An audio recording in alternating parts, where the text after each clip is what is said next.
Baru-baru ini, Denny Indrayana menyatakan bahwa dia mendukung Anies sebagai calon presiden karena mengenalnya sebagai sesama alumni Universitas Gadjah Mada. Di matanya, Anies Baswedan adalah sosok anti korupsi dan dia membanggakan diri sebagai aktivis anti korupsi. Denny Indrayana mengabaikan fakta bahwa dia pernah berada di perahu pemerintahan yang didukung oleh para koruptor yang terbukti valid korupsinya karena tertangkap oleh KPK, diadili, dan masuk penjara. Denny adalah Wakil Menteri Hukum dan Hak Asasi Manusia dan sebelumnya staf khusus Presiden bidang Hukum, HAM, dan Pemberantasan KKN di era SBY. SBY si ketum Partai Demokrat yang pengurus terasnya masuk bui karena korupsi. Sebut saja Andi Malarangeng, Jero Wacik, hingga Sultan Batugana yang notabene elit Partai Demokrat. Semua masuk penjara karena kasus korupsi. Belum lagi nama-nama yang jarang terdengar di media seperti Amin Santono, Amrun Dulai, dan Jufri, mantan anggota DPR. Masih ada lagi sejumlah kepala daerah yang terus terungkap di era Jokowi yang resmi tercatat sebagai kader Partai Demokrat seperti Agus Rin M. Najamuddin, si Gubernur Bengkulu, Murman Effendi yang menjabat Bupati Seluma Bengkulu, Abdul Fattah, si Bupati Batanghari Jambi, dan yang paling mutakhir Gubernur Papua, Lukas NMB. Jargon partai katakan tidak pada korupsi menjadi olok-olok karena justru mereka pelakunya.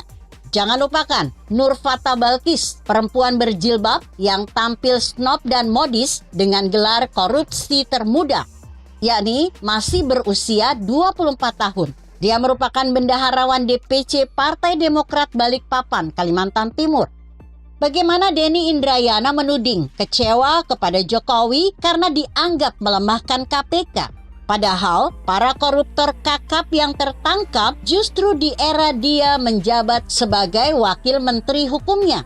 Bahkan seandainya klaimnya benar, dukungan kepada Anies karena seniornya di Universitas Gadjah Mada itu tidak korupsi, maka tidak korupsi bukan salah satunya syarat seseorang jadi presiden.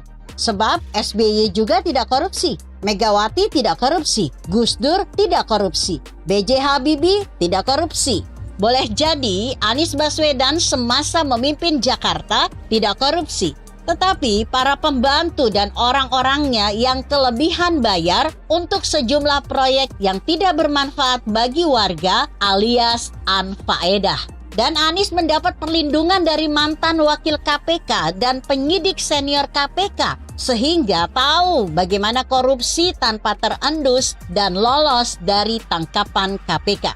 Boleh saja membanggakan Anies Baswedan tidak korupsi, akan tetapi dia juga tidak membangun, tidak melakukan terobosan, tidak membereskan masalah di wilayah yang selama ini menjadi kepedulian masyarakat. Tidak melakukan apa-apa, keliling-keliling saja, pamer tampang, mejeng, sembari mengolah kata dan menghamburkan APBD.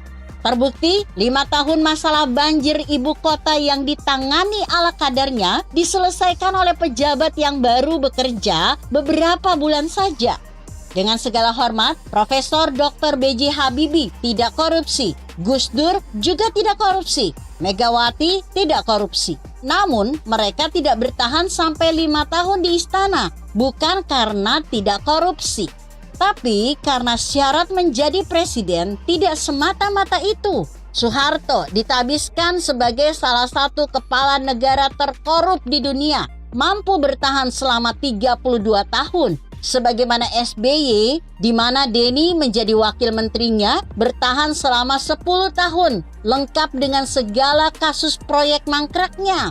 Yang paling fatal dan paling tidak intelek dari Denny Indrayana adalah bantahan bahwa Anies Baswedan bukan bapak politik identitas. Denny malah menuding bahwa hal itu hanya adalah kampanye buzzer RP. Dia menutup fakta bahwa Anies naik mendapatkan jabatan gubernur akibat pembelahan identitas warga ibu kota yang berdampak pada Indonesia yang digaungkan pendukungnya dan terus menjadi luka politik hingga saat ini. Denny menyederhanakannya sebagai kampanye buzzer RP.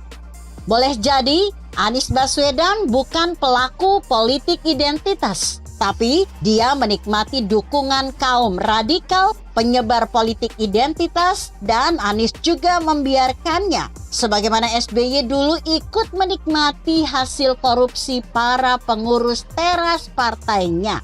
Begitu kira-kira.